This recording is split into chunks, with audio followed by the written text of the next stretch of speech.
We both have cleared prelims five times. So let's start with the first question. Consider the following statement. जो पहला statement है, the idea of creating a politically insulated public service commission, कि politically neutral public service commission type की चीज जो है, was first proposed in the Montfort reforms. Then the second option is the Government of India Act 1935 made it mandatory for all provinces to establish their own public service commissions. And the third option is the Constitution of India continued the public service commission system under the Article 315, 323. Out of these three, I believe third option is the easiest. आप सभी लोग इसकी तैयारी कर रहे हो, अपने state के पीसेस भी दे रहे हो, so ये तो obviously correct होगा. Mark your answer in your OMR sheet. Okay, after taking 5 to 10 seconds. Okay, so the right answer for this is all three. Okay, all the three statements are correct. जो provinces थे उनको बोला गया था, mandatory कर दिया गया था कि आप अपना अपना जो है पब्लिक सर्विस कमीशन बनाइए, और पहली बार आइडिया ये मॉन्टफोर्ट रिफॉर्म के अंदर लाया गया था. Okay. Coming to question number 2, with reference to Chandigarh's constitutional and administrative history, consider the following statements. First, Chandigarh was originally developed to serve as the capital of Indian Punjab after the loss of Lahore during partition. Second, after the Punjab Reorganization Act of 1966, Chandigarh became a union territory directly under the centre, while remaining the shared capital of both Punjab and Haryana. Third, the proposed 131st Amendment would reverse the 1966 arrangement and grant Chandigarh a legislative assembly similar to Puducherry. Fourth, the city's master plan was created by Le Corbusier under Nehru's vision of a modernist city representing post-independence India's aspirations. तो pause करेंगे और mark करेंगे आप लोग.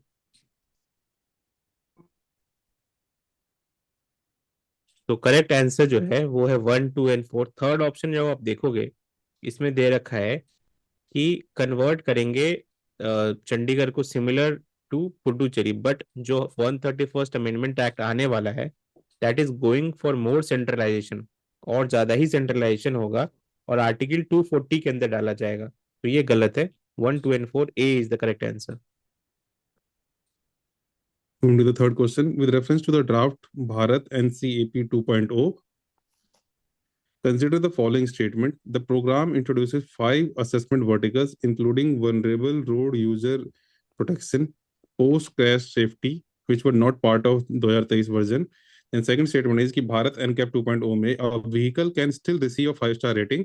Hopefully आपको पता है ये रेटिंग की बात है कि गाड़ी कितनी सेफ है. ठीक है.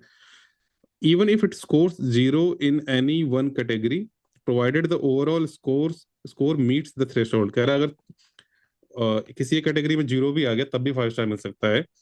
Then the third statement is the full width frontal test and rear impact test have been added as new. Okay, full width frontal test or rear impact test have been added as new crash test in the upgraded framework. And fourth statement is testing and certification for Bharat NCAP 2.0 are conducted by the Automotive Research Association of India, ARAI. अब गाड़ियों के बारे में काफी safety वगैरह को लेकर issue चलते रहे. आपको पता होगा अनफॉर्चुनेट डेथ भी हुई थी साइरस मिस्त्री की, आई गेस लास्ट ईयर. तो इस वजह से काफी इंपॉर्टेंट है ये. ओके, आप मार्क कीजिए answer. So hopefully you have got it right. The correct answer is only 2. Okay, इसमें जो है 2 स्टेटमेंट आपके सही हैं. पहला जो स्टेटमेंट है ये आपका करेक्ट है कि 5 असेसमेंट वर्टिकल्स लेके आए हैं ये. ठीक है, प्रोग्राम में जो है 5 वर्टिकल्स हैं. एंड जो तीसरा स्टेटमेंट आपका है दैट 2 इज करेक्ट कि फुल विथ फ्रंटल टेस्ट और इम्पैक्ट टेस्ट ऐड किया गया है इसमें. अब ऐसा नहीं है कि अगर एक में 0 आ गया तो आपको 5 स्टार मिल सकता है, ये नहीं हो सकता है. न्यू गाइडलाइन में क्लियरली ऐसी बोली गई है दिस इज नॉट पॉसिबल. और जो कंडक्ट जो कर रहा है test conducting agency CIRT Pune. ठीक है, central institute of road transport Pune में है ये, not ARAI. Okay, hopefully you have got it right.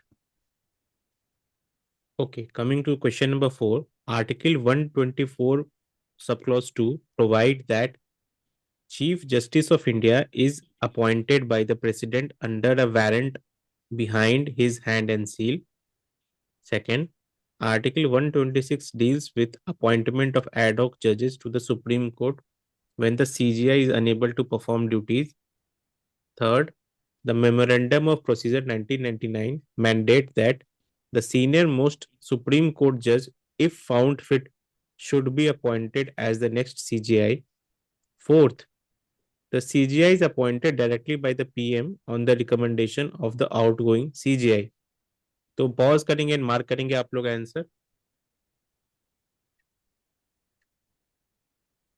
तो आप लोग यहाँ पे देखोगे जो सेकंड ऑप्शन है वो गलत है. Why?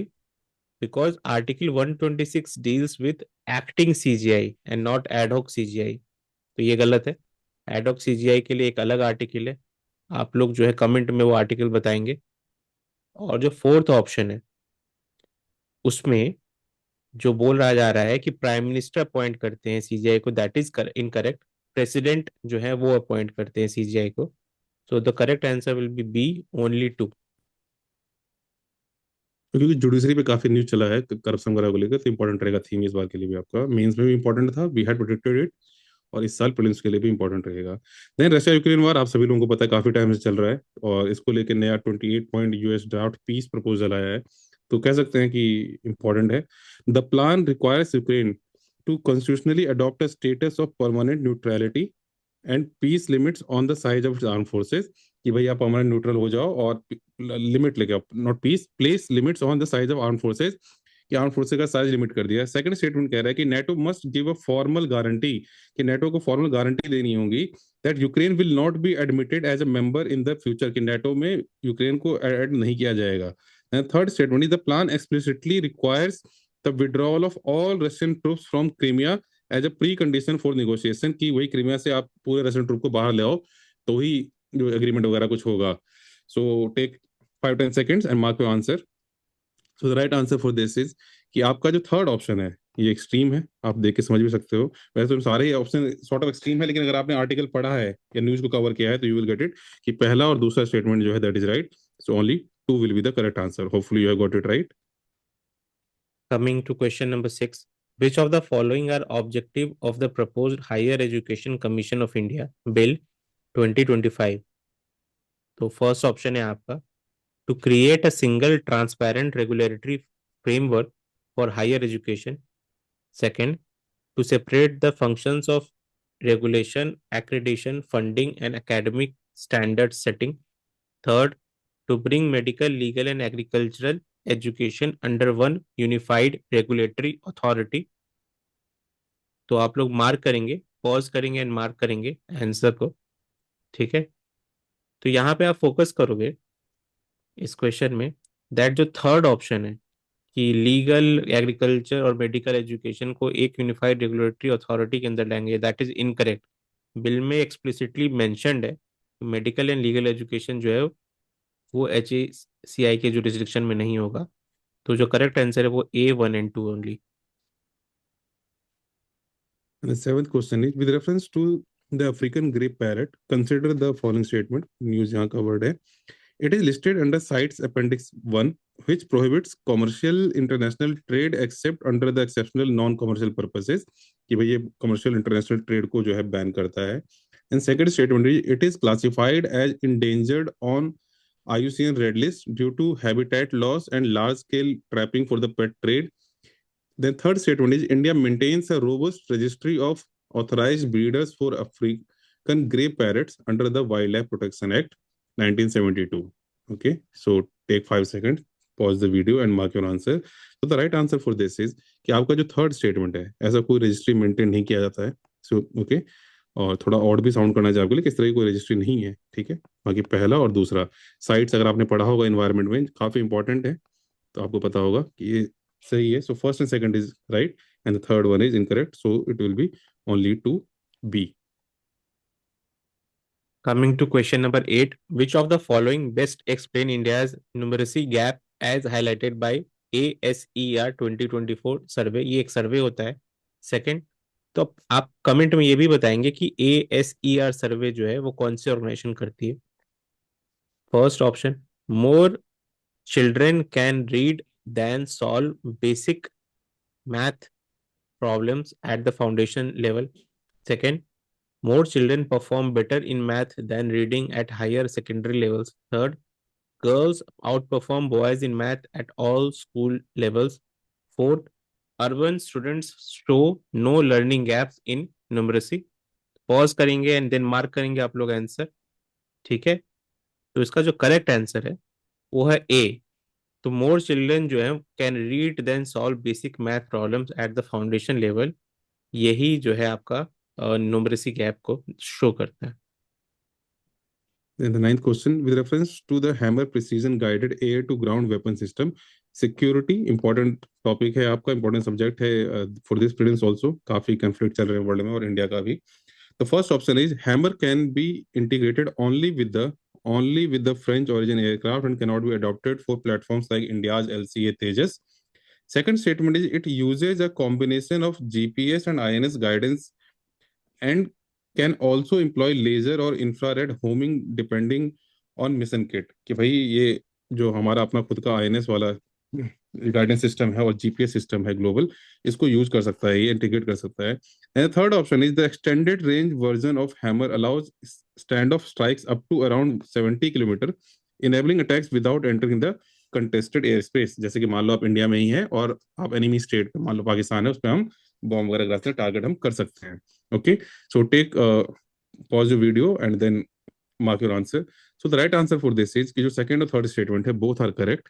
Okay, first statement only with French ऐसा नहीं है, हमारे जो सिस्टम है LCA तेजस वगैरह उसके साथ भी इसे इंटीग्रेट किया जा सकता है। So the right answer will be only 2.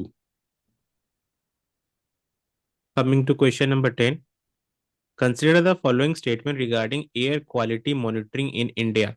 First option, continuous ambient air quality monitoring stations measure 8 pollutants in real time as per NAAOS 2009। अब ये 8 pollutants कौन है, ये भी यूपीएससी पूछ सकता है आपसे, इसको इंपॉर्टेंट है आपके लिए।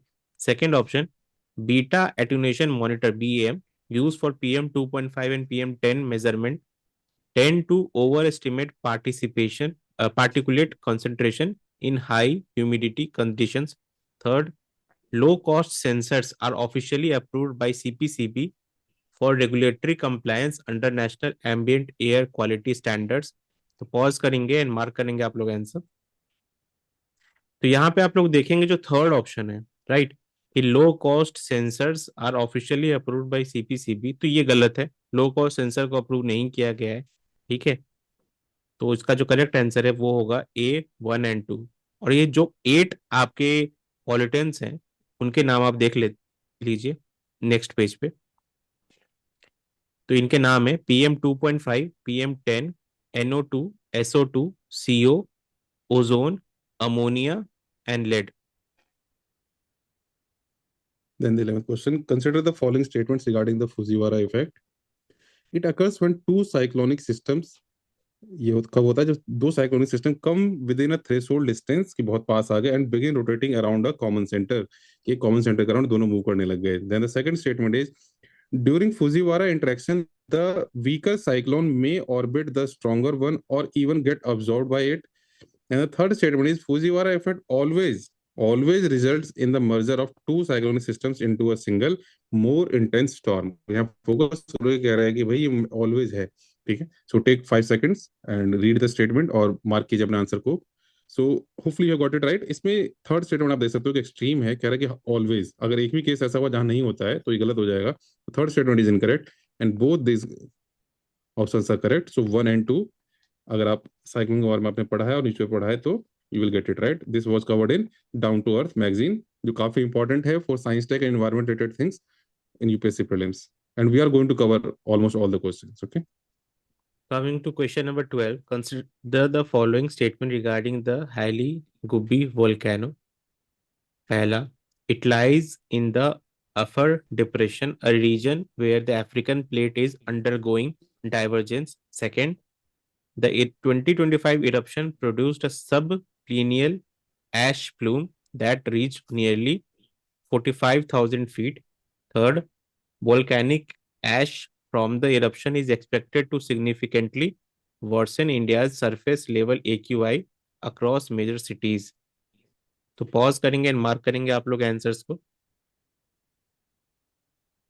तो आप लोग फोकस करेंगे थर्ड ऑप्शन पे कि सरफेस लेवल एक्यूआई, तो जो आपका वोल्केनिक ऐश आएगा वो हाई ऑल्टीट्यूड पे होगा, 15,000 से 45,000 फीट ऊपर हाई ऑल्टीट्यूड पे होगा, जो कि आपको सेकेंड स्टेटमेंट में भी दे रखा है हाई ऑल्टीट्यूड। तो फिर सरफेस लेवल एक्यूआई को ये डैमेज नहीं करेगा, तो थर्ड इज इनकरेक्ट। तो correct answer will be only two options. Then consider the following statement regarding exercise Surya Kiran. Defense exercise UPSC पूछता रहा है तो important है. It is a battalion level military exercise conducted annually between the armies of India and Nepal. Then second statement is the 19th edition of the exercise is being held in Pithoragarh, Uttarakhand. कि पिथौरागढ़ उत्तराखंड में हो रहा है ये. It focuses primarily on maritime security, cooperation and naval interoperability. ठीक है. तो अब इसमें अगर आप देखोगे यूपीएससी ने पास में ऐसा पूछा हुआ है कि आप दो अगर तीनों ऑप्शन को ध्यान से पढ़ोगे उसी से आप you will get the right answer. Okay, so pause the video and mark your right answer. ठीक है, सो इसमें जो आपका पहला स्टेटमेंट है दैट इज करेक्ट. ठीक है, मिलिट्री लेवल एक्सरसाइज है. आपका second statement is also correct. Third one is incorrect. ये जो है आपका इज मेनली फॉर आर्मी. ठीक है, तो आर्मी रिलेटेड है ये, नॉट फॉर नेवी. तो आपका नेवल इंटरप्रेट वाली चीज नहीं है. It will be incorrect. So 1 and 2 will be the right answer. Coming to question number 14, with reference to the Ningalu Reef, consider the following statements. First, it is one of the world's largest fringing reef located close to the mainland coast of Australia. Second, it is influenced by warm waters of the East Australian Current, which drives annual whale shark aggregations. Third, severe marine heat waves in 2024-25 caused mortality of nearly 70% of corals in some sections of the reef. तो pause करेंगे and mark करेंगे आप लोग answers को. तो आप focus करोगे जो सेकंड ऑप्शन है राइट, वो बोल रहा है कि ईस्ट ऑस्ट्रेलियन करंट, तो ये गलत है. लीयूविन करंट, LEEUWIN, लीयूविन करंट ये नाम है इसका. और ये western side of the Australia है, ना कि ईस्टर्न साइड. तो इसको फोकस करेंगे. तो करेक्ट आंसर हो जाएगा B 1 and 3. 15 question with reference to the evolution of India's constitution since 1950, which of the following is incorrect? क्योंकि 75 years हो रहे हैं कॉन्स्टिट्यूशन के. ठीक है, 75 years हो चुके हैं इनफैक्ट. आप constitution eight 76, the crisis of democratic governance, ये आर्टिकल कवर था. काफी जगह डिस्कशन भी हुआ है, कॉन्स्टिट्यूशन डे वगैरह सेलिब्रेट किया गया है. तो 26 में इंपॉर्टेंट है क्वेश्चन ये. A option, the supreme court expanded article 21 into multiple derived rights including privacy and environment. तो प्राइवेसी को लेके कौन सा केस था, ये आप लोग कमेंट करना कि कौन सा केस था. Then the basic structure doctrine restricts parliament from altering federalism and judicial review. कि बी में कह रहा है basic structure doctrine. Then C option जो है आपका that is saying economic reforms of 1991 weakened cooperation cooperative federalism and removed the role of states in national economic decision making. कह रहा है कि कोऑपरेटिव फेडरलिज्म को वीक किया और स्टेट के रोल को ही खत्म कर दिया इन्होंने. Removed the role of states in national economic decision making. And the D option is social justice provisions evolved through Mandal policies and constitutional amendments, including 77th and 103rd amendments. अब आप लोग ये बताइएगा कमेंट करके कि इन दोनों जो amendments हैं इसमें क्या था, की आइडिया क्या था. ओके, सो यहाँ पे आपको मार्क करना है incorrect. Take 5 seconds, pause the video and mark your answer. So the right answer, incorrect option is C. All other three are right. Okay, so आपको एग्जाम में जो मार्क करना है this C option you have to mark. ऐसा नहीं है, आप देखेंगे जीएसटी काउंसिल वगैरह जो बनाया गया, ऐसा नहीं कि उनको रूल को खत्म कर दिया गया. Okay. Coming to question number 16, with reference to the powers and functions of the UN Secretary General, consider the following statement. First, the Secretary General may bring to the Security Council attention any matter which, in his opinion, may threaten international peace and security.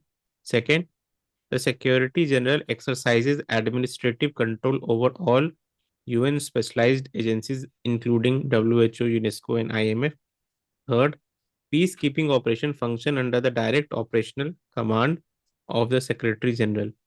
तो pause करेंगे and mark करेंगे आप लोग answer. तो यहाँ पे आप लोग देखोगे कि जो सेकंड ऑप्शन है जिसमें ये बोल रहा है कि ऑल यूएन स्पेशलाइज्ड एजेंसी, तो उसको जो है ये एक्सरसाइज नहीं कर सकता administrative control because they are specialised agency, तो ये गलत है. और थर्ड ऑप्शन देखोगे पीस कीपिंग फोर्स, तो वो जो है वो सिक्योरिटी काउंसिल के अंदर आता है, ना कि सिक्योरिटी जनरल के अंदर, यूएनएससी के अंदर आता है। तो correct answer will B A1 only. In the next question, 17th question, which of the following best describes crawling peg exchange rate regime as per IMF classification? IMF भी काफी news में है इंडिया को रेटिंग वगैरह को लेके। Okay, तो important है। अ फुल्ली मार्केट डिटरमाइंड, ये कह रहे क्रॉलिंग पेग जो एक्सचेंज रेट है वो क्या मतलब है उसका? Fully market determined exchange rate with almost no central bank intervention. B option है a fixed exchange rate where the currency never changes its value.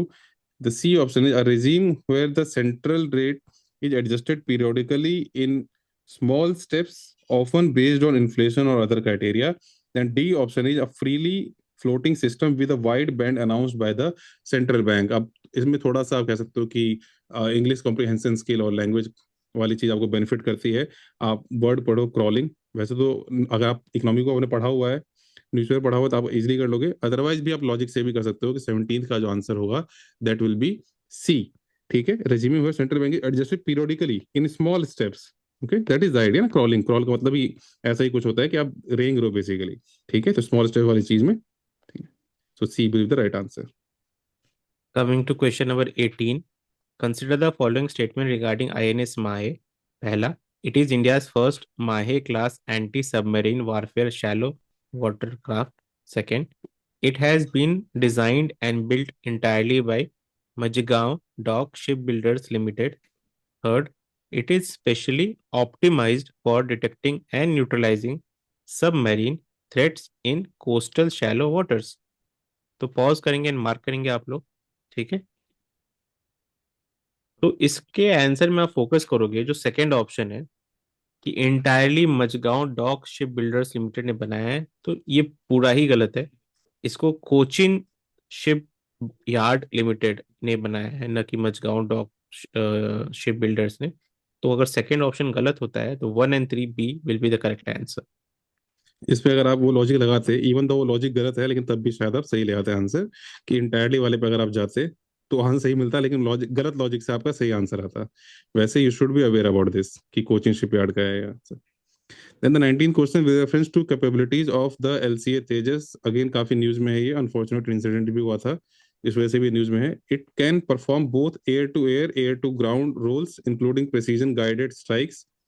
कह रहे एयर टू एयर और एयर टू ग्राउंड। ठीक है, it is equipped with a quadruplex fly by wire system enhancing stability and maneuverability.